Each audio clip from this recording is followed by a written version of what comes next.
Assalamualaikum warahmatullahi wabarakatuh. Salam jumpa dengan Suluh Berkah Channel. Kali ini subuh berjamaah keliling di Masjid Raudhatul Muttaqin Wedara Klurak dengan mengangkat topik memahami perbedaan tata cara wudhu 4 madhab. Sebelum Anda melanjutkan nonton channel ini, jangan lupa subscribe, like, dan komen untuk keberlanjutan dari tali silaturahim kita. Selamat menyimak dan menyaksikan. Allahumma sholli wa sallim wa barik ala sayyidina Muhammad wa ala alihi wa ashabihi wa man irtadaha ma ba'd. Alhamdulillah wonten enjang menika kula panjenengan sedaya tasih pinaringan sehat saha sempat sehat kurang satu apapun untuk melangkahkan kaki kita ke Masjid Raudhatul Muttaqin ini dalam rangka melaksanakan sholat subuh berjamaah. Maka mudah-mudahan sholat subuh kita ini nyocoki dawuh Kanjeng Nabi, man sholat subha bil jamaah fahuwa fi dhimmatillah. Sinten mawon tiyang sing sholat subuh kanthi jamaah, mongko piyambakipun berada dalam jaminan Allah. Sepindah balik hidup dalam jaminan Allah itu tidak pernah galau, tidak pernah gelisah, karena yakin bahwa kebaikan apapun yang Allah berikan pada kita ini, atau kebaikan apapun yang hadir dalam kehidupan kita ini, itu tercatat oleh Allah dan dicatat oleh Allah. Begitu pula keburukan yang menimpa manusia, itu pun sudah ada catatannya. Sehingga orang-orang yang istiqomah sholat subuhnya tidak pernah galau, tidak pernah gelisah, tidak pernah gundah maupun gulana dalam menatap kehidupan ke depan. Namanya jaminan itu adalah hal apapun, sekecil apapun, kalau kita sudah pasrah kepada Allah, maka seluruhnya pada akhirnya akan menyenangkan, akan baik, dengan satu catatan bahwa setiap langkah kaki kita sesuai dengan titah perintah Allah dan Rasulnya. Bahkan jika kemudian kita wudunya di rumah, sekali lagi kita wudunya di rumah, man tawaddo'a fa ahsanal wudu, siapa yang berwudu kemudian menyempurnakan wudunya, tsumma kharaja ilal musalla, kemudian dia keluar ke masjid, lam yahrujhu, dia tidak keluar ke musola itu illa sholah, kecuali hanya untuk melaksanakan sholat seperti ini, lam yahdu khatwatan, maka tidak ada satu langkah pun dari langkahnya illa rufiat lahu darajatan, kecuali diangkat derajatnya, wa hutabihan anhu sayyi'atan, dan dihapus sebab dia melangkahkan kaki ke masjid itu dari kesalahannya. Maka tentu sekarang pilihannya kita melangkahkan kaki dari rumah ke masjid ini pakai sepeda motor, sepeda pancal, atau jalan kaki, itu ada pilihan. Ternyata kalau rumah kita tidak terlampau jauh, itu ternyata lebih sehat kalau kemudian kita pakai jalan kaki. Karena hadisnya lam yahdu khatwatan, tidak ada satu langkah kakinya dari kakinya itu illa rufiat lahu darajatan, kecuali diangkat derajatnya. Sekaligus ini adalah bagian dari olahraga kita. Jadi mondar-mandir kita dari rumah ke masjid, masjid ke rumah, ini adalah bagian dari apa? Olahraga kita. Kenapa? Sekarang ini orang itu sudah malas gerak itu. Ke pasar sedikit itu sudah bawa sepeda motor. Dan pasar kita ini udah full, penuh. Bahkan sini jalan raya itu sudah malas untuk menggerakkan kakinya, tapi pakai sepeda motor. Nah itulah yang kemudian penyakit pun gampang datang. Sekali lagi penyakit pun gampang datang. Nah, berbicara tentang wudhu ini, pada pagi ini kita akan membahas tentang wudhu dan dasarnya wudhu, sifat wudhu dari 4 madhab. Kebetulan terus terang kemarin Saat saya membimbing umroh kemarin, saya merasakan bahwa dalam perjalanan ini kalau kemudian jamaah ini tidak difahamkan, bisa-bisa umrohnya batal. Sekali lagi, jikalau jamaah itu tidak difahamkan berkaitan dengan manasiknya, kalau umroh itu kan dimulai dari, kalau umroh itu kan manasiknya adalah dimulai dari apa? Ihram atau berniat umroh dari mikot. Kalau umroh itu mikotnya di mana? Pertama Dzulhulaifah, kalau kemudian dari Madinah dulu. Yang kedua kalau langsung ke Mekah berdasarkan fatwa ulama Saudi, maka bisa bermikot di Jeddah. Tapi bagi yang tetap mengikuti mikot yang ditetapkan oleh Rasulullah, kadang ngambilnya mikot di pesawat. Kalau naik pesawat itu arahnya adalah di Qarnul Manazil, karena arah pesawatnya itu adalah dari arah utara, bukan dari selatan. Kalau kemudian di buku fikih kita bahwa mikotnya orang Indonesia itu Yalamlam, itu adalah bagi yang mereka yang naik kapal. Bisa juga dari Jirona, jikalau pas titur Arafah, Mina, Musdalifah, kemudian berakhir di Jirona. Bisa juga di Hudaybiyah, bisa juga di Qarnul Manazil dan sebagainya, bisa di Juhfah dan sebagainya.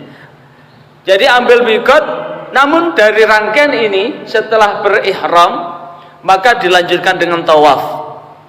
Setelah selesai tawaf, sa'i, setelah selesai sa'i, tahallul, dan yang terakhir adalah tertib. Dari rangkaian ini ada satu yang mempersyaratkan harus suci. Harus suci. Nah, ketika mempersyaratkan harus suci, maka kalau kita wudunya ala Imam Syafi'i yang kita lakukan sehari-hari ala Imam Syafi'i, maka sulit untuk menghindarkan untuk tidak batal. Sekali lagi, sulit untuk menghindarkan untuk tidak batal, kecuali ibu-ibu. Ibu-ibu tawafnya cuma begini. Di Imam Syafi'i itu ada qaul qadim atau qaul jadid. Di qaul qadim itu bersentuhan, itu ada dua macam. Bersentuhan itu hal diantaranya yang membatalkan wudhu itu adalah bersentuhan. Namanya bersentuhan itu bisa disentuh, bisa menyentuh. Kalau di qaul qadim disentuh itu tidak batal, yang batal yang nyentuh. Misalkan ada suami istri yang suaminya ini katakanlah ikut Muhammadiyah, wudunya orang NU dengan orang Muhammadiyah beda. Ikut Muhammadiyah, yang perempuan ikut NU. Ini terjadi betul, ini saudaranya dari saudara ipar saya sempat ya bercerai gara-gara apa? Yang laki-laki itu Muhammadiyah, yang perempuan itu NU, yang kemudian saat pengantin masih mesra-mesranya kan godo kan, yang perempuan itu sholat Allahu Akbar langsung diambung dari belakang, marah, habis itu wudhu lagi, disentuh lagi, wudhu lagi, disentuh lagi, akhirnya apa? Puri-purian, berujung pada perceraian. Kenapa? Karena ada beberapa hal yang membuat batasan. Kalau Imam Hanafi, kata sentuhan itu adalah bersetubuh. Jadi walaupun wudhu telanjang bulat, rangkul-rangkulan nggak batal.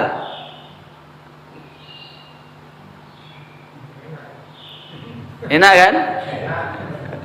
Selama nggak karena istrinya ini nanti di ayatnya nanti kita akan urai satu persatu. Kita akan mengurai Al-Quran surah Al-Ma'idah ayat 6. Gimana ketentuannya? Ada ketentuannya. Aulamastum kata lamisa itu adalah iltiqa hitanain.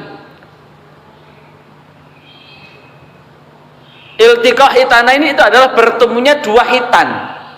Berarti bertemu dua hitan itu apa? Berarti setubuh. Itu indal Imam Hanafi. Tapi indal Imam Maliki, menurut Imam Maliki, bersentuhan itu yang membatalkan itu adalah adanya rasa nikmat. Kalau tidak ada rasa nikmat, ya nggak batal. Lah, kata rasa nikmat itu tidak dibatasi laki-laki dengan perempuan aja. Menyentuh laki-laki yang belum tumbuh jenggot itu batal. Kalau kemudian menyentuh laki-laki yang belum tumbuh jenggot, berarti laki-laki yang belum tumbuh jenggot itu laki-laki yang masih mumayyiz dan kemudian merasakan nikmat menyentuh, batal. Padahal sama lakinya. Perempuan pada perempuan moro-moro demek plek kerasa ginjur-ginjur. Pada perempuan rasa ginjur-ginjur, habis itu rasa nikmat, batal. Itu indal Imam Maliki. Kalau indal Imam Syafi'i, persentuhan kulit laki-laki dan perempuan yang bukan muhrim, bukan mahram, maksud saya bukan muhrim, orang yang sedang berihram, bukan mahram. Mahram yang dimaksud adalah mahram mu'abbad, bukan mahram mu'aqqad.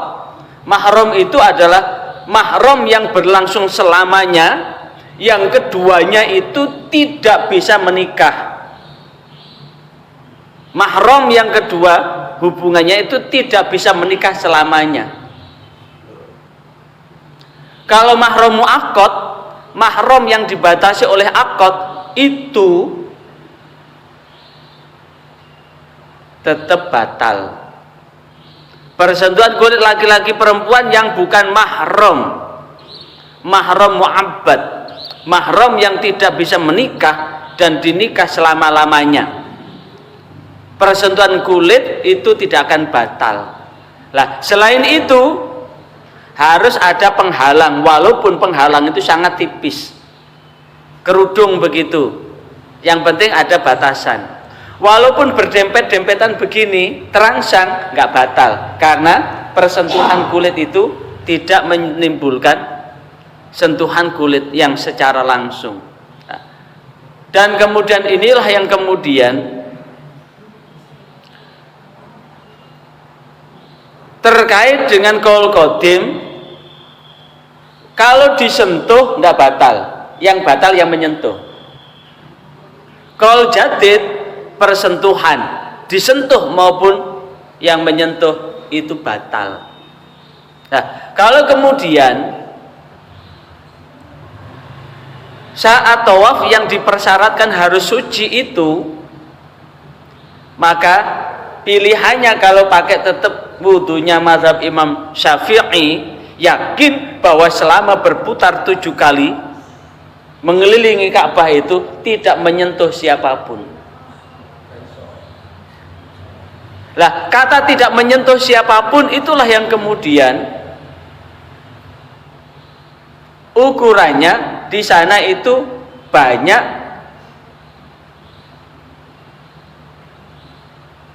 umat yang memakai dari 4 mazhab itu. Orang India, orang Pakistan, orang Bangladesh itu memandang aurat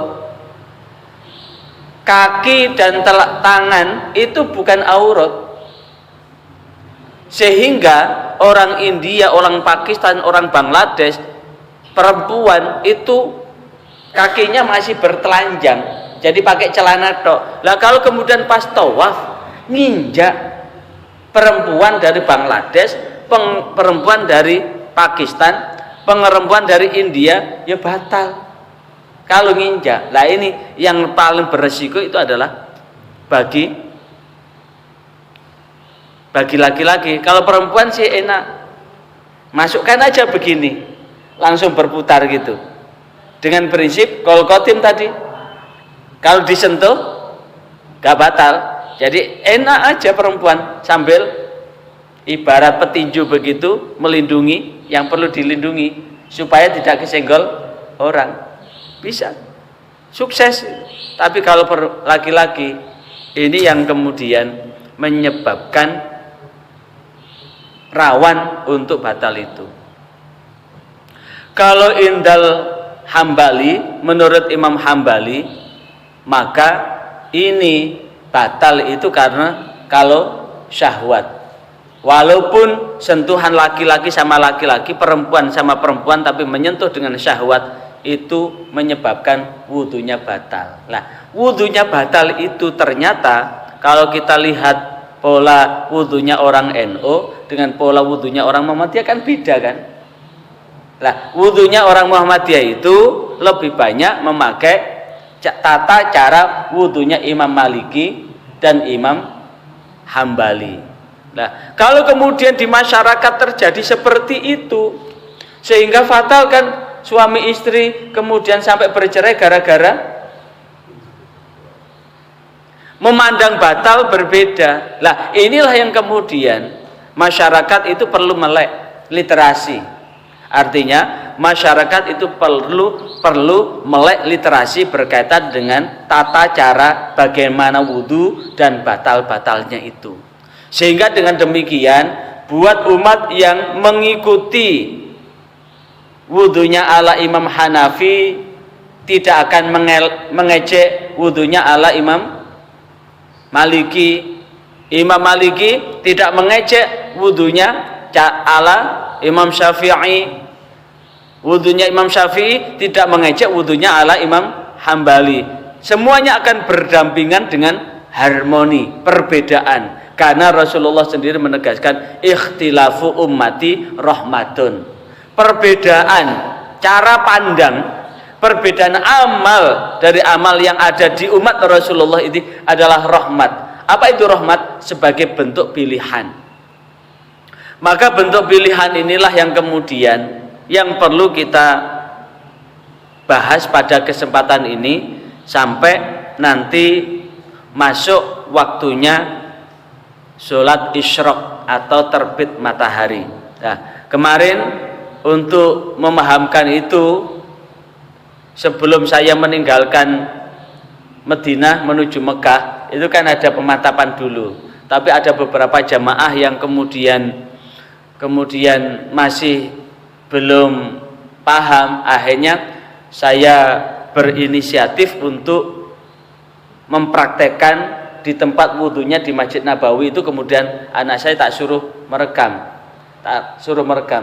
Itu netizen juga ada yang berkomentar bahwa wudhu seperti itu wudhu yang menyesatkan. Di Islam itu tidak ada madhab itu sesat. Malah ada yang komentar begitu, bahwa bermadhab itu sesat. Loh, bagaimana kemudian kita memahami sifat wudhunya Rasulullah sementara kita sendiri tidak mampu menggali literasi yang lebih dalam? Karena berijtihad itu sebetulnya ada syarat yang sulit untuk dipenuhi oleh orang kekinian.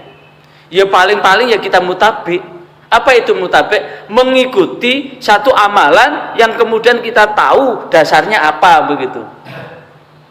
Satu amal ibadah dasarnya hadisnya apa, kemudian ayatnya apa, tapi kemudian untuk menggali lebih dalam berkaitan dengan asbabul wurud, asbabun nuzul, maka tidak semua orang yang kemudian bisa melek literasi itu.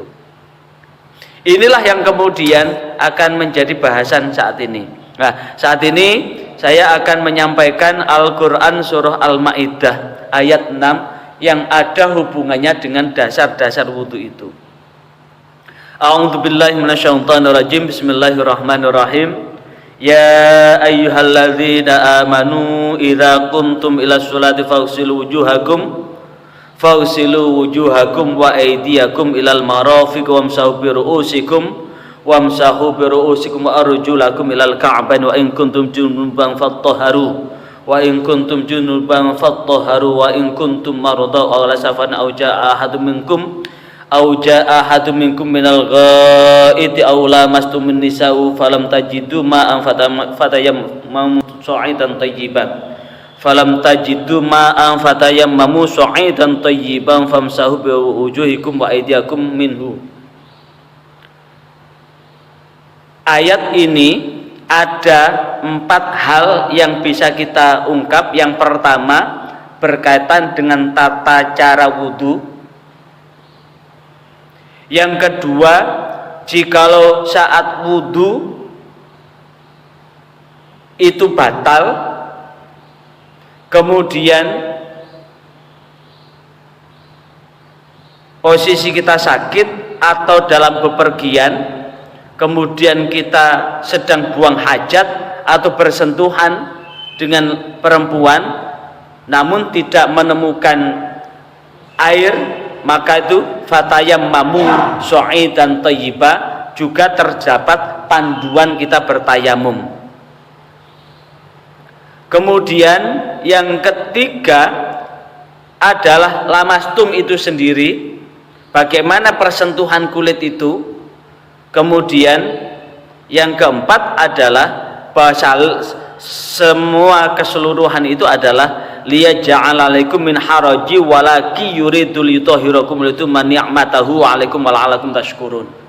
Bahwa segala sesuatu ketika kita mau melakukan toharoh itu Allah tidak menghendaki kesulitan di dalam bertoharoh itu. Dan kemudian dengan toharoh itu adalah sebagai wujud kita menyempurnakan nikmat yang telah Allah berikan.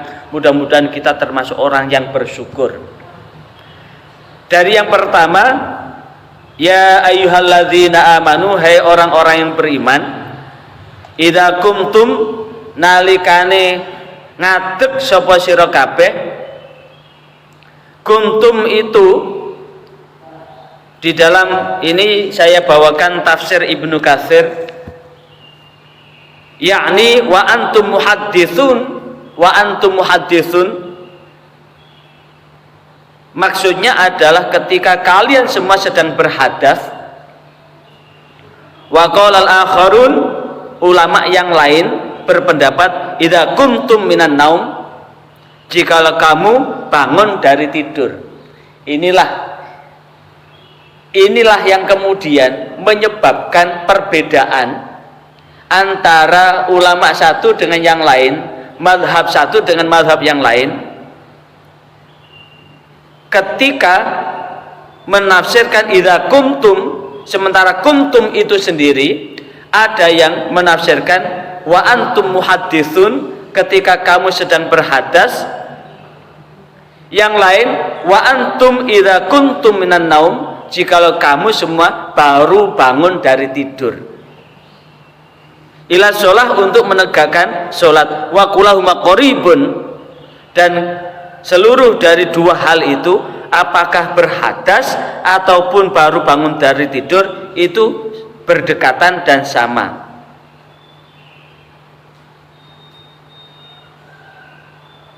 Kemudian fausilu wujuhakum, maka basuhlah wajahmu,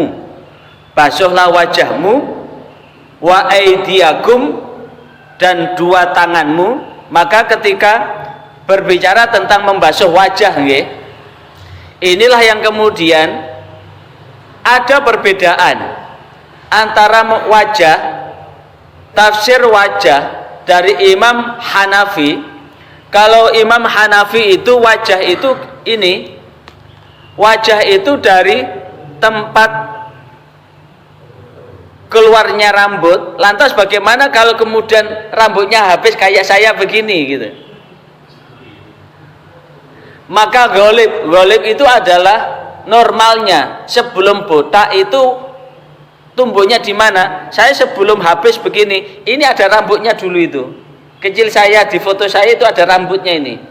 Kebetulan saya rajin mendokumentasi foto. Saya masih punya foto ketika saya masih MI, MTS, MA, S1, S2, S3, itu ternyata terjadi metamorfosa posisi. Nah, ini masih ketika saya MI ini masih penuh dengan rambut sampai sekian. Nah, wajah itu dari tempat tumbuhnya rambut ini. Kalau indal imam atau mazhab Hanafi itu sampai ini tempat tumbuhnya jenggot. Jadi ini masuk dalam kategori wajah ini. Ini masuk dalam kategori wajah. Sampai pasak telinga, pangkal telinga ini wajah ini. Jadi putih-putihnya yang ada di telinga, di pasak telinga, ini wajah. Makanya kalau kemudian kemarin jamaah memang saya pandu untuk mengikuti wudhunya Imam Hanafi. Wudhunya Imam Hanafi. Supaya apa? Ketika terjadi sentuhan, sengaja atau tidak sengaja, tidak sampai membatalkan tawafnya. Karena syarat tawaf itu wajib suci. Sekali lagi, syarat tawaf mengelilingi Ka'bah itu adalah wajib suci. Jadi membasuh wajah ini termasuk wajah. Nah, bagian dari wajah kalau kemudian jenggot ini, pangkal ini harus kena air ini. Makanya kalau kemudian ini harus kena air ini. Di antara ini harus kena air ini. Makanya kalau kemudian orang wudhu hanya begini tok, dari 4 mazhab jelas batal itu, gak sah itu. Jadi kalau panjenengan pas bareng-bareng wudhu di tempat wudhu, kemudian panjenengan lihat orang wudhu cuma begini tok, ini dari 4 mazhab baik itu Hanafi, Maliki, Syafi'i maupun Hambali, gak sah wudhunya. Karena tidak memenuhi ketentuan untuk wudhu. Itu ada 2 macam, membasuh dan mengusap. Makna membasuh itu adalah menumpahkan air atau mengalirkan air ke anggota tubuh. Sekali lagi, membasuh itu adalah menumpahkan air atau mengalirkan air ke anggota tubuh. Jadi ambil air di telapak, kemudian ditumpahkan, dialirkan ke anggota tubuh.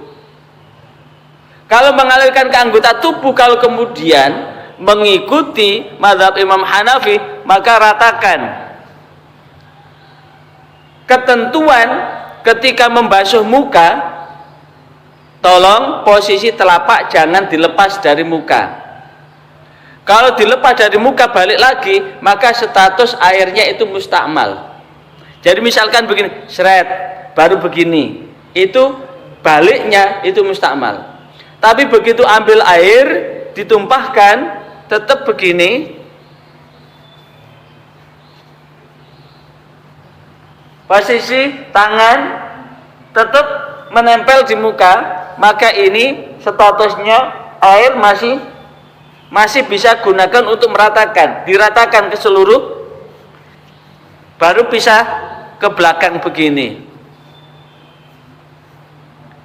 Nah, ketentuan wajah menurut Imam Hanafi, maka alis ini harus kena, kulit yang ada di pangkal alis ini harus kena air. Kemudian kulit yang ada di kumis ini harus kena air. Ini harus kena air. Ini harus kena air ini. Harus kena air. Nah, kalau harus kena air, maka inilah yang kemudian, makanya kemudian disunahkan kumis ini dicukur. Supaya apa? Ketika wudhu tidak menyebabkan rusaknya wudhu kita. Makanya rata-rata yang mengikuti mazhab Hanafi, Maliki, Hambali itu lebih memilih mencukur kumis, karena kumis ini bisa menghalangi. Itu ketentuan wajah menurut Imam Hanafi. Jadi yang agak berbeda itu ketentuan wajah menurut Imam Hanafi. Makanya kalau pakai mukena buat ibu-ibu, kalau mengikuti Imam Hanafi ya cara pakainya seperti itu. Tapi kalau kemudian untuk wajah menurut Imam Maliki itu hampir sama. Imam Maliki, Imam Syafi'i itu hampir sama wajah itu. Ya ini, lihyataini. Imam Syafi'i dari tempat tumbuhnya rambut sampai tempat tumbuhnya jenggot antara dua pasak telinga ini, berarti wajah ini. Kalau panjenengan posisi wudunya Imam Syafi'i, maka plek ratakan.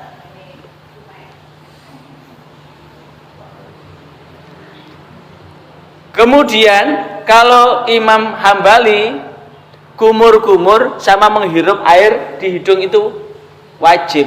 Kenapa? Karena rongga mulut sama rongga hidung ini masuk wajah. Makanya kalau kemudian itu masuk dalam wajah ini. Jadi kumur-kumur sama menghirup air di hidung itu wajib, karena Imam Hambali masuk dalam kategori bahwa dalamnya mulut ini adalah termasuk bagian dari wajah. Nah, inilah yang sesungguhnya jikalau kemudian perbedaan cara batalnya, maka harus mengikuti bagaimana tata cara wudunya. Dari sekian wudu itu yang paling enak itu ya memang Imam Syafi'i. Imam Syafi'i. Setelah wajah apa?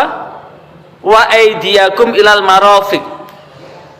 Membasuh tangan itu dari atas dulu Bapak, Ibu. Bukan dari sikut. Jadi untuk ketentuan air sudah sama. Udah sekarang ada keran. Di air mengalir sudah tidak ada perbedaan.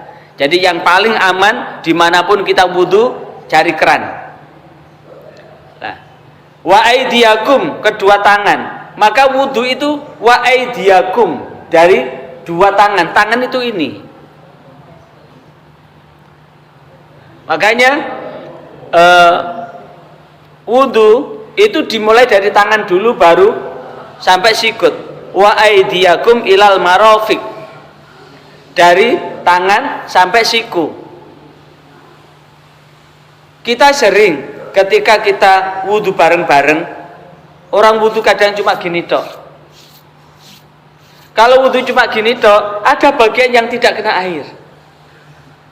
Nah, inilah yang kemudian kata fa'ahsanal wudu, kata fa'ahsanal wudu itu adalah menyempurnakan wudunya, menyempurnakan wudunya. Lah, menyempurnakan wudunya itu bahwa ketentuan wudu itu betul-betul pastikan seluruh air itu mengenai tangan kita sampai siku. Tangan itu dari mulai jari jemari. Jari jemari itu ada kuku. Makanya kemudian dari 4 mazhab menghilangkan kotoran yang ada di kuku-kuku ini wajib. Karena apa? Jikalau kukunya ini, saya ada satu kuku yang panjang, karena kuku ini sekaligus berfungsi sebagai selilit. Kalau habis makan cari selilit sulit itu ya, pakai kuku. Ini kalau terhalang oleh kotoran sehingga menyebabkan air menghalangi masuk ke jari, ini bisa wudunya tidak sah. Makanya menyela-nyela jari jemari ini sunnah yang sangat dikuatkan. Jadi wudu dengan menyela-nyela jari. Jadi wudu ini dari tangan kanan dulu, disela, diratakan sampai siku. Setelah sempurna, ganti yang kiri. Jadi wa aidiyakum ilal marafiq, kedua lengan sampai siku, kedua lengan sampai siku. Nah,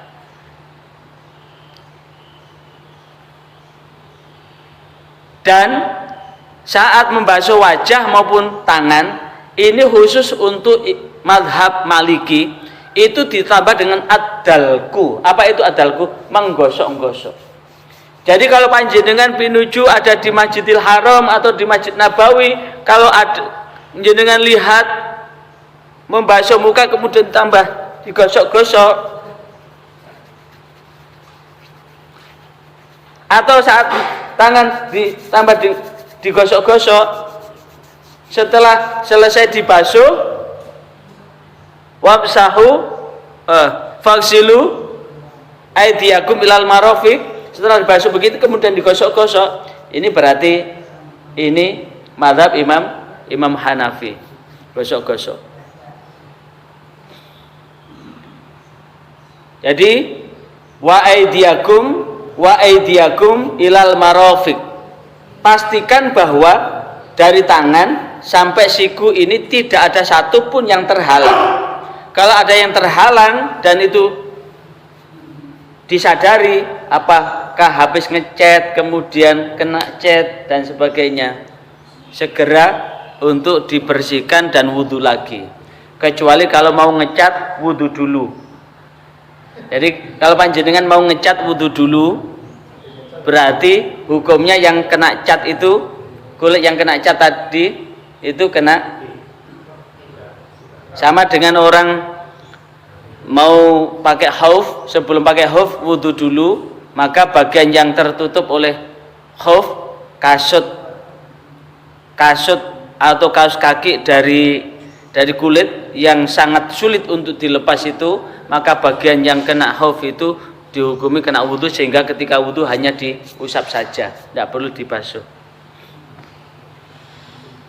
Wa aydiyakum ilal marafiq. Kemudian yang keempat, wamsahu biru'usikum. Wamsahu biru'usikum.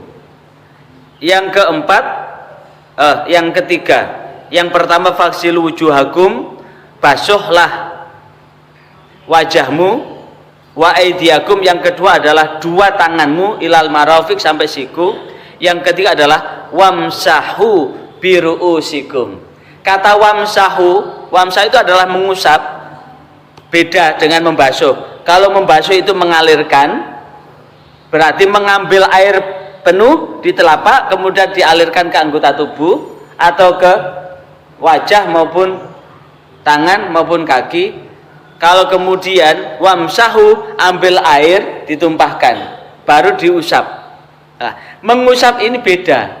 Kalau menurut Imam Syafi'i minimal 3 helai. Jadi ini cocok buat ibu-ibu yang mau resepsi. Cocok ini untuk ibu-ibu yang mau resepsi, supaya sasakan sanggulnya tidak rusak, maka ambil 3 helai, minimal 3 helai. Atau paling tidak cuma kecemek gitu toh. Tapi kalau menurut Imam Hanafi, seperempat kepala itu berarti ambil air kemudian basuh sekitar agak atasnya telinga. Jadi mengusap kepala itu begini. Tapi kalau menurut Imam Maliki itu seluruh kepala,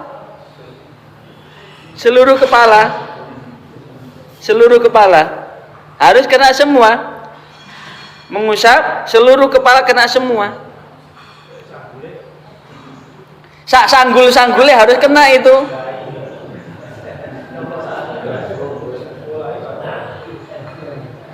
Kalau menurut Imam Hambali, telinga ini masuk kepala.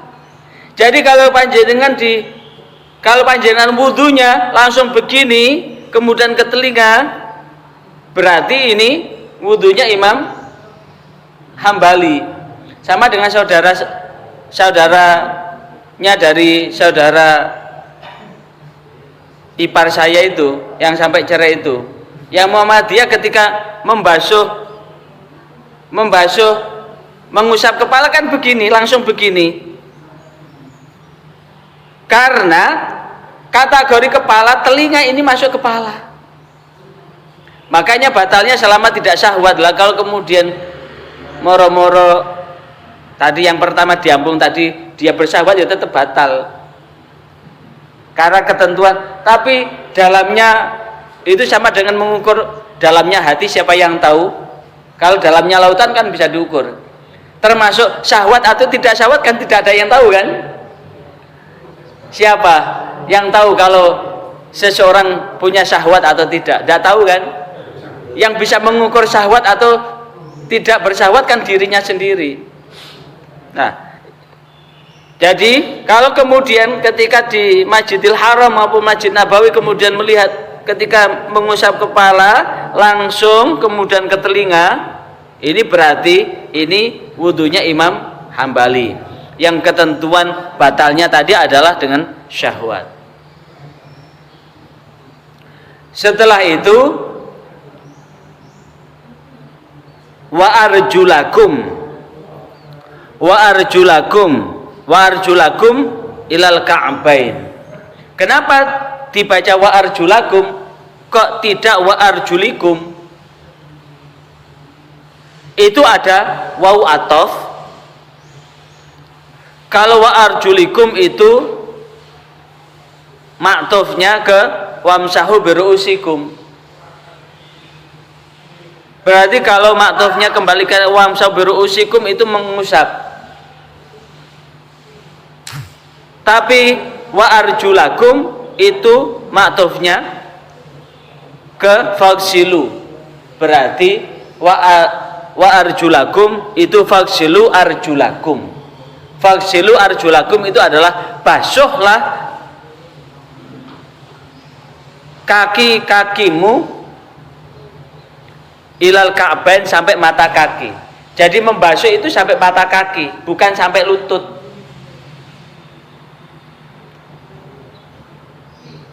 Famsahu arjulakum ilal ka'bain. Maka basuhlah kedua kakimu sampai kedua mata kaki. Sampai kedua mata kaki. Jadi lah ketentuan wa arjulakum itu kan dari kaki dan dimulai dari jari. Makanya kalau kita posisi ada di Masjidil Haram maupun Masjid Nabawi, tempat wudhu itu dikasih tempat duduk. Kenapa dikasih tempat duduk? Bagi orang yang usia 50 tahun ke atas seperti kita ini, kalau kemudian kadang-kadang mau wudhu itu cari pegangan dulu supaya tidak kejengkal. Lah, ketika membasuh kaki itu ya dari jari jemari sampai, bukan dari atas ke bawah, tapi dari ujung jari diratakan di sela-sela. Lah, nyela-nyela ini loh kadang-kadang kalau kita melihat, kita wudhu, lihat, itu orang sekilas aja itu membasuh. Padahal bagian dari telapak, sela-sela jari jemari dari kaki ini harus kena air ini. Harus kena air. Makanya kalau ketika membasuh, apalagi kalau kemudian di rumah ada jeding itu, pakai gayung. Pakai gayung kadang-kadang dicipuk-cipuk begitu toh. Lah, telapak kaki kadang-kadang terabaikan. Kalau telapak kaki itu terabaikan, maka jelas wudhunya itu menjadi tidak sah. Kalau wudhunya tidak sah, maka sholatnya pun tidak sah. Makanya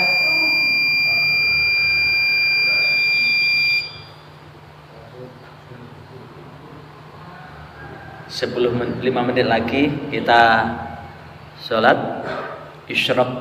Nah, kalau wudhunya tidak sah, sholatnya pun tidak sah. Makanya ini satu ketika Rasulullah SAW saat jalan di makam Baqi', Rasulullah melihat ada orang yang dikuburkan itu mendapatkan siksa. Lah, mendapatkan siksa itu karena apa? Karena wudhunya tidak pernah, sholatnya tidak pernah sah. Karena ini salah satu yang mendapatkan siksa itu ketika kencing tidak pernah cawi. Wong kencing tidak pernah cawi itu aja menyebabkan membawa najis kemana-mana. Lah, kalau kemudian kita wudhu tidak sah, maka sholat kita juga tidak sah dari wudhu itu. Maka bahasa Rasulullah sallallahu alaihi wasallam adalah fa ahsanal wudu. Kata fa ahsanal wudu itu adalah sempurnakan wudunya. Kalau wudu itu, makanya kalau kemudian kita lihat panduan Imam Ghazali di dalam kitab Ihya Ulumuddin, setiap kita basuh itu kan kita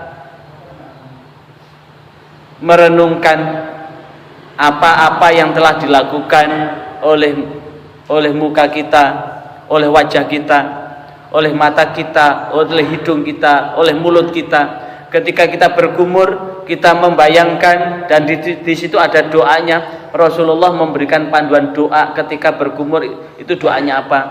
Ketika menghirup air di hidung, itu doanya apa? Ketika kita membasuh muka, itu ada doanya.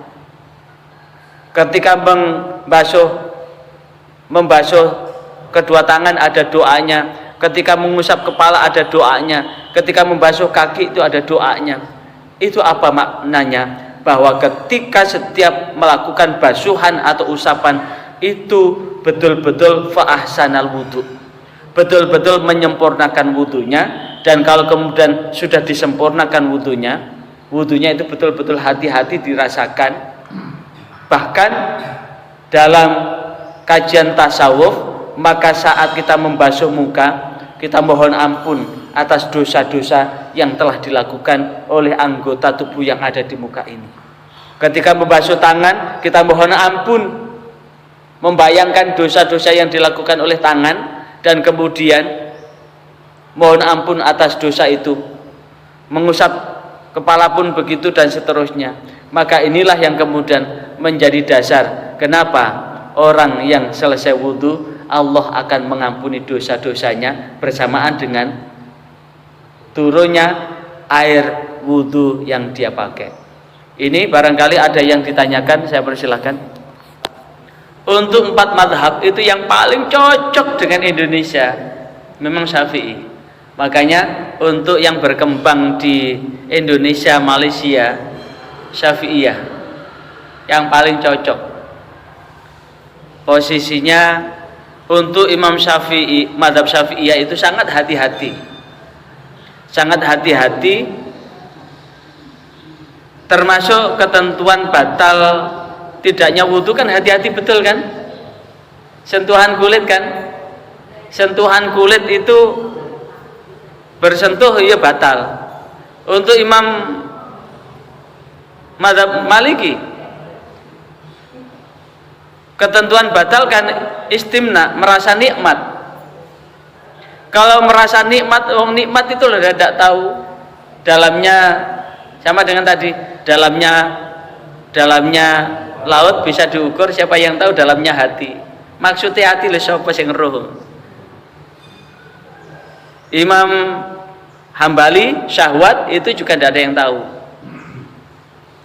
Kalau yang paling nampak ya Imam madhab Hanafi, iltiqa hitanain, ketemunya dua hitan. Ketemunya dua hitan. Nah, ketemunya dua hitan itu yang berbeda.